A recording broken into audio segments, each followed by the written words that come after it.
जनाची नाही मनाची पण लाज राहिली नाही का रे तुम्हाला? शिवसेना उद्धव बाळासाहेब ठाकरे पक्षाचे पक्षप्रमुख आदरणीय उद्धवजी ठाकरे साहेब, सन्माननीय युवासेना प्रमुख आदित्यजी ठाकरे, संपूर्ण ठाकरे परिवार म्हणून आपण आणि आमचे शिवसेनेचे ज्येष्ठ नेते या सगळ्यांनी एकमुखानं माझं नाव साहेबांकडे शिफारस केली आणि आदरणीय उद्धवजींनी त्याला मान्यता देऊन आज दक्षिण मुंबईमधून पुन्हा एकदा तिसऱ्यांदा मला उमेदवारी देण्यात आली. त्याबद्दल मी अतिशय कृतज्ञपणे त्यांचे आभार मानतो, कृतज्ञ आहे त्या संदर्भाबद्दल. आता चॅलेंजवर हा विषय कसा आहे मला सांगता येणार नाही, पण निवडणुकीमध्ये आपण अगदीच गाफील राहून जमत नाही. त्यामुळे लढाई असते, त्यामुळे मी कुणाला कमी लेखणार नाही. आपली निवडणूक लढायची, तशीच लढायची, नुसती लढायची नाही तर जिंकायची आहे. आणि विद्यमान राजकीय परिस्थिती पाहिल्यानंतर मला वाटत नाही शंका की ती आमच्या 17 की 18 जे काही उमेदवार जाहीर झालेले आहेत ती उमेदवारांची यादी नाही, ती उद्याच्या विजयी उमेदवारांची यादी असं माझं मत आहे. 17 जागांचे उमेदवार घोषित करण्यात आले, त्यामध्ये सांगलीचा सुद्धा उमेदवार तुम्ही घोषित केला. हो, मग काय झालं? जागेविषयी ज्या काही चर्चा होत्या काँग्रेसकडून आग्रही मागणी होती. नाही, मला असं वाटतं की आदरणीय सर्व नेते एकत्र बसले. माननीय संजय राऊत साहेबांनी याच्यावर आता प्रतिक्रिया पण दिलेली आहे की आपण जाणता की कित्येक वर्ष कोल्हापूरमध्ये शिवसेनेचे आमदार खासदार निवडून येत आहेत. गेल्याही वेळेला दोन्ही खासदार शिवसेनेचे होते आणि मग अशा वेळेला ती जागा आम्ही काँग्रेसकडे सोडली, कारण माननीय शाहू महाराज, छत्रपती शाहू महाराज निवडणूक रिंगणात आलेत आणि त्या रिंगणामध्ये ते स्वतः काँग्रेस पक्षाकडनं उभे राहणार आहेत. त्यामुळे एक जागा आम्ही सोडली. मग त्याच्यामध्ये आम्हाला पश्चिम महाराष्ट्रात एकही जागा नव्हती, मग आम्हाला सांगलीची जागा आम्ही घेतली आणि ते सामंजस्याने झालंय. कुणीतरी बाहेर काहूर माजवते तसं काही घडलेलं नाही. पण असं सांगलीच्या त्या जागेमध्ये काँग्रेसकडून स्थानिक पातळीवरती मदत होईल अशी तुम्हाला अपेक्षा आहे? नक्की होईल ना. असं आहे, सगळ्यांचा सामंजस्याचा विचार आहे, क्रियेला प्रतिक्रिया असते. मग ते नेमकं आपल्या शत्रूचं साधेल असं कुणीच वागणार नाही आमच्याकडे.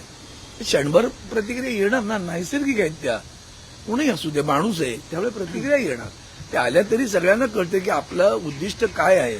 उद्दिष्ट आहे देशाचं संविधान वाचवणं, उद्दिष्ट आहे लोकशाही वाचवणं, उद्दिष्ट आहे भारतीय जनता पक्षाचा या ठिकाणी असलेलं सरकार उलथवून टाकणं, की ज्यांनी संविधानाला पायदळीत उडवण्याचं काम सातत्याने करतायत आणि संबंध देशामध्ये एक घृणेचं, तिरस्काराचं वातावरण ते निर्माण करतायत. त्यामुळे त्याला पराभूत करणं हे सगळ्यांचं उद्दिष्ट असणार आहे. त्यामुळे तुमच्या विरोधात उमेदवार जाहीर महायुतीने केलेला नाहीये.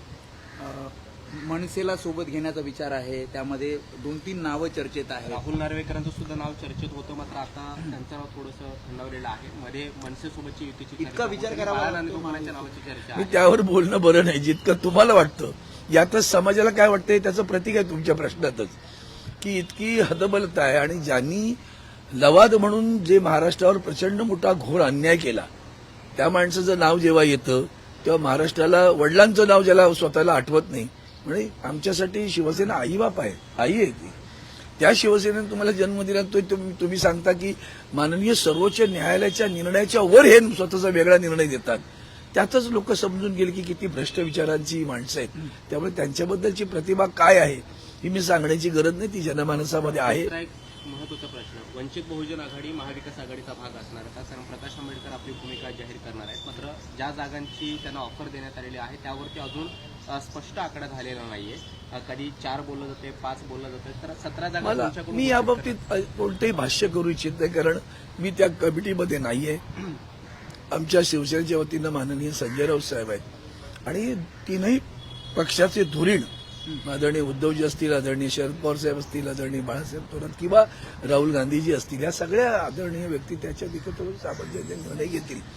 राहिला प्रश्न, मला फक्त व्यक्तिशः प्रकाश आंबेडकरांबद्दल फार मोठा आदर आहे, कारण त्यांची विद्वत्ता हा मोठा विषय आहे. पण ती जी प्रज्ञा आहे ती राजकारणात दिसत नाही असं सातत्याने मला, तो समतोल दिसत नाही असं मला सातत्यानं जाणवतं. की आज आपण जर या देशाला परमपूज्य भारतरत्न डॉक्टर बाबासाहेब आंबेडकरांनी दिलेल्या संविधानाचं संरक्षण करायचं असेल तर कधीतरी एखादं पाऊल मागे गेलं तरी हरकत नाही, पण ते पहिलं करीन आणि बाकी नंतर पाहिजे असा एक दृष्टिकोन असायला हवा. तो दिसत नाही याचं मला दुःख आहे. प्रकाश शेंडगेंशी त्यांनी आता युती केलेली आहे प्रकाश आंबेडकरांनी. त्यांचं म्हणणं आहे की जैन असतील, मुस्लिम असतील, गरीब उमेदवारांना आम्ही उमेदवारी देऊ. त्यामुळे एक प्रकारे आघाडीमधनं वंचित बहुजन आघाडी कायमची दूर जाते. मुळात एक सांगू का, मुळात आघाडी जी झाली होती ती फक्त शिवसेना, भारतीय जनता पार्टी, शिवसेना, काँग्रेस आणि राष्ट्रवादी काँग्रेस अशी आघाडी, ती युती आहे त्यांची. त्या युतीमध्ये आम्ही नाही आहोत. आघाडीमध्ये 3 होते. आम्हाला आणखीन काही कम्युनिस्ट लोक मिळालेली आहेत. त्याच्यामध्ये समाजवादी पक्ष आहे, त्याच्यात कम्युनिस्ट पक्ष आहे, ही सगळी मंडळी आहेत ना सोबत. त्याच्यामध्ये मग वंचित असावी असं वाटलं आणि वंचितने सहकार्य केलं. आदरणीय उद्धवजींनी पुढाकार घेऊन त्यांच्या कार्यालयात जाऊन पत्रकार परिषद घेतली होती. हे आपण लक्षात घेतलं पाहिजे. आणि म्हणून आम्ही सुद्धा त्यावेळेला अहंकार न दाखवता तुमच्या कार्यात गेलो. पण मग इथंच सामंजस्याची भूमिका असायला पाहिजे असं मला वाटतं. त्यावर अधिक भाष्य करण्याची गरज आहे. प्रकाश आंबेडकर यांनी मनोज जरांगे पाटील यांची भेट घेतलेली आहे आणि मनोज जरांगे पाटील यांना आम्ही महाविकास आघाडीसोबत घेतोय अशी घोषणा त्यांनी केली. तुमची भूमिका याबद्दल काय? मला वाटतं पुन्हा सांगतो, माननीय जरांगेजी यांचा काही राजकीय पक्ष नाहीये. त्यांनी एक सामाजिक भूमिका घेतलेली आणि त्या सामाजिक भूमिकेला तमाम मराठा समाज पाठिंबा देतोय.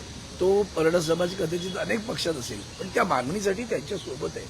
आणि म्हणून त्यावर राजकीय भाष्य त्यांचं असेल तर मला माहिती नाही, पण आम्ही कोणतेही राजकीय भाष्य करत नाही. राहिला प्रश्न त्या विषयावर, मी एकमेव खासदार असं असेल किंवा माननीय सुप्रिया सुळे जे येतात त्यासोबत, माझ्यासोबत या सगळ्या विषयावर सातत्यानं लोकसभेत बोलणारा कोण असेल तर तो अरविंद सावंत, एवढं लक्षात ठेवा. त्यांचं म्हणणं आहे की त्यांच्या मागणीचे समर्थन. घराणेशाही जपण्यासाठी वंचितचा वापर महाविकास आघाडीमध्ये केला जात होता आणि त्यामुळे मी आता माझी भूमिका घेतली. कोणी घेऊ दे, त्यांना प्रत्येकाला आपली भूमिका घेण्याचा अधिकार आहे. प्रश्न असा आहे की भूमिका कशासाठी घेतोय ठरलं पाहिजे. भूमिका घेतोय इथपर्यंत कशासाठी, त्याचं काय सबळ कारण आहे. आज देश एका अतिशय संक्रमणा अवस्थेतून जातोय. ती संक्रमणा अवस्था आहे भारतीय संविधानाला असलेला धोका. ती संक्रमणा अवस्था आहे असलेल्या लोकशाहीचा धोका. ती संक्रमणा अवस्था आहे की लोकुमशाहीकडे चाललेली वाटचाल. ती संक्रमणा अवस्था आहे की देशातील सर्व संस्थांचा होत असलेला गैरवापर, धाकदपटशा आणि तिरस्कार, या सगळ्याला विरोध करायचा आहे ना. मग हे सगळे मुद्दे क्षणभर बाजूला ठेवले पाहिजेत आणि एकत्र येऊन लढलं पाहिजे. शिवसेना शिंदे गटाच्या अधिकृत ट्विटर हँडलवरून टीका करण्यात आली की ठाकरे गटाच्या वतीने जी यादी जाहीर करण्यात आली त्या यादीच्या पूर्ण लिस्टवरती, यादीवरती बाळासाहेब ठाकरेंचं नाव सुद्धा मेन्शन करण्यात आलेलं नाही. जे हृदयात आहे ते बोलावं लागतं का? ज्यांना बोलावं लागतं त्यांच्या हृदयातच नाहीये ते. त्यामुळे बाळासाहेबांचा विचार, वंदनीय शिवसेना प्रमुखांचा विचार सातत्यानं लाचारी आणि वंदनीय शिवसेना ह्याच्यात जमीन आसमानाचा फरक आहे. ज्यांनी लाचकारी पत्करली, जे गुडघे टेकतात. आजही एक अतिशय म्हणजे दुःखदायक बातमी आहे. अदानींचं मुंबई शहरातलं मुख्यालय एसीसी सिमेंट कंपनी, त्याचं मुख्यालय चर्चगेटवरनं सुरतला गेलं. आता समजून जा, हे असे लाचार लोक आहेत. ते बाळासाहेबांच्या विचारांचा कुठेही त्याच्यामध्ये जवळपास सुद्धा फिरकत नाहीत. छत्रपती संभाजीनगरमधून चंद्रकांत खैरेंना उमेदवारी देण्यात आली. मात्र अंबादास दानवे म्हणतात की मला अजूनही शिंदे गटाकडून ऑफर आहे, मात्र मी तिकडे जाणार नाही, मी गद्दार नाही. मग बस आणखीन माझ्याकडनं उत्तर काय पाहिजे? इतकं चांगलं उत्तर दिलंय. प्रकाश आंबेडकर उमेदवारी जाहीर करतायत. भंडारा, बुलढाणा, चंद्रपूर या सगळ्या लोकसभा मतदारसंघातील उमेदवारी ते जाहीर करतात. म्हणजे एक प्रकारे ते दूर गेलेत महाविकास आघाडीतून. मला वाटतं त्यांनी स्वतःच त्या दिवशी सांगितलं होतं की मी काँग्रेसच्या 7 जागांना पाठिंबा देईन. पण अजूनही मला असं वाटतं वेळ गेलेली नाहीये. असं म्हणतात ना की लेट द कॉमन सेन्स प्रिव्हेल असं म्हणू आपण. ज्युडिशियस सेन्स शुड प्रिव्हेल. तो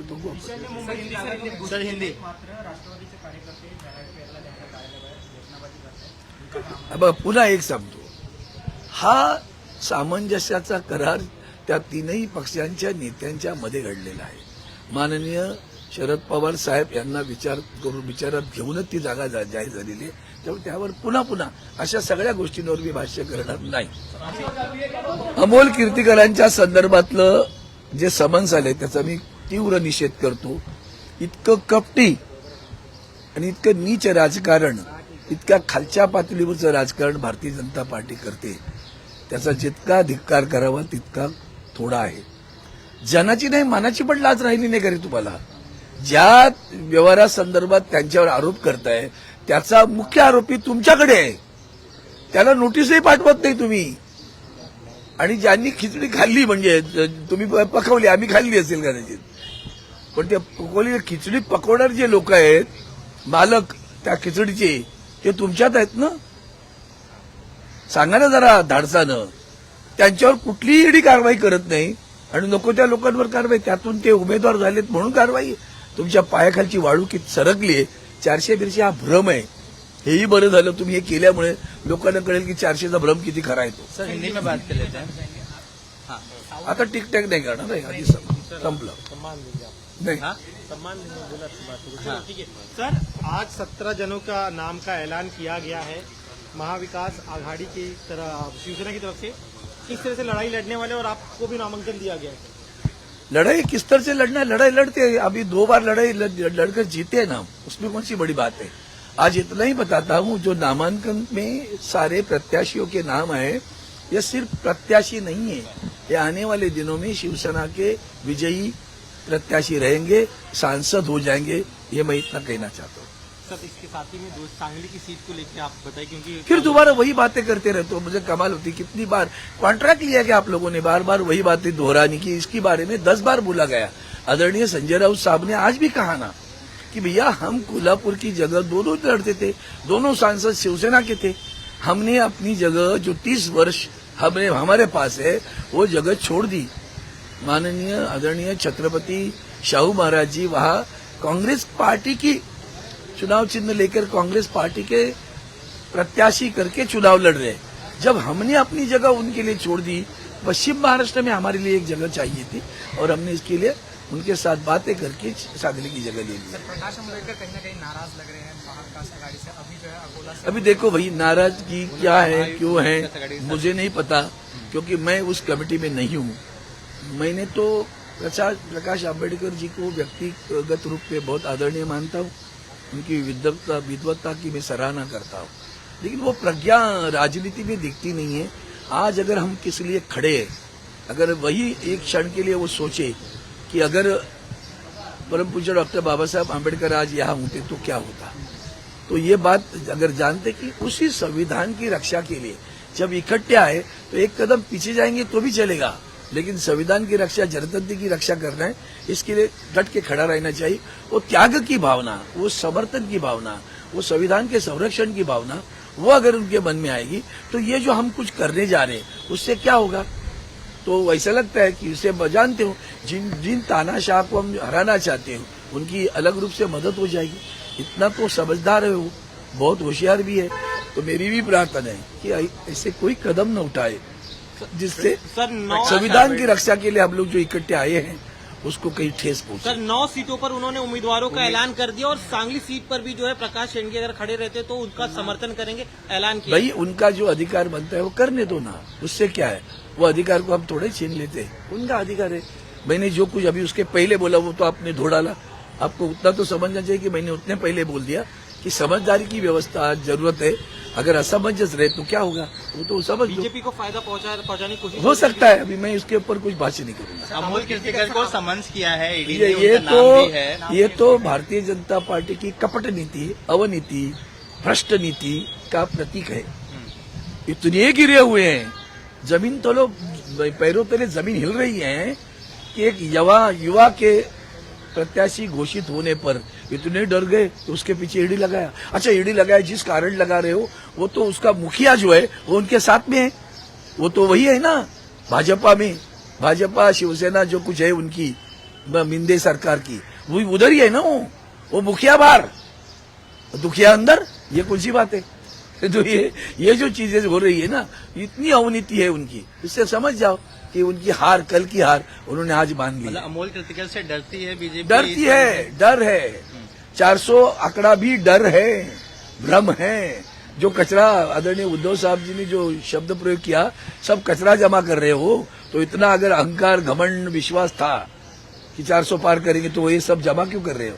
इतनी अवनीति कि देश के न्याय व्यवस्था के न्यायाधीश इस्तीफा देते हैं हाईकोर्ट का, दूसरे दिन पार्टी में शामिल हो जाते हैं, तीसरे दिन उनको प्रत्याशी घोषित किया जाता है. तो उसने आजकल जो इसके पहले जो भी निर्णय दिए होंगे वो निर्णय क्या होंगे, वो संविधान के रक्षा के निर्णय होंगे या भारतीय जनता पार्टी के फेवर वाले निर्णय होंगे, ये समझदारी की बात है. सर अमोल कीर्तिकर जी की उम्मीदवारी आपने घोषित की, लेकिन स्थानीय कांग्रेस नेता निरुपम उसका विरोध कह रहे कि अरे भैया मेरे हाथ जोड़ते हो, सब छोड़ो. कौन है मुझे नहीं मालूम. पार्टी के नेताओं ने, हमारे पास तो आप जानते हो बहुत बड़ी डिसिप्लिन होती है. आदरणीय उद्धव साहब ने एक बार घोषित कर दिया, खत्म बात. तो वो फालतू क्या बोलते हैं हमारे बाला साहब कहते थे, वो लोकशाही नहीं मानते हम लोग, वो जनतंत्र नहीं होता भाई। उनको जो उनके पार्टी में ऐसा थोड़ी फ्रीडम है, कहने तो उससे क्या मतलब है। कल पार्टी के सारे नेतागण इकट्ठा आके बोल दिए जुटेगा भारत जीतेगा इंडिया। जय हिंद। देश विदेशातील प्रत्येक घडामोडींचे लाईव्ह अपडेट मिळवण्यासाठी आता साम टीव्हीच्या सर्व सोशल मीडिया प्लॅटफॉर्मला लाईक, फॉलो आणि सबस्क्राईब करा। तसंच सर्व नोटिफिकेशनसाठी बेल आयकॉन प्रेस करायला विसरू नका।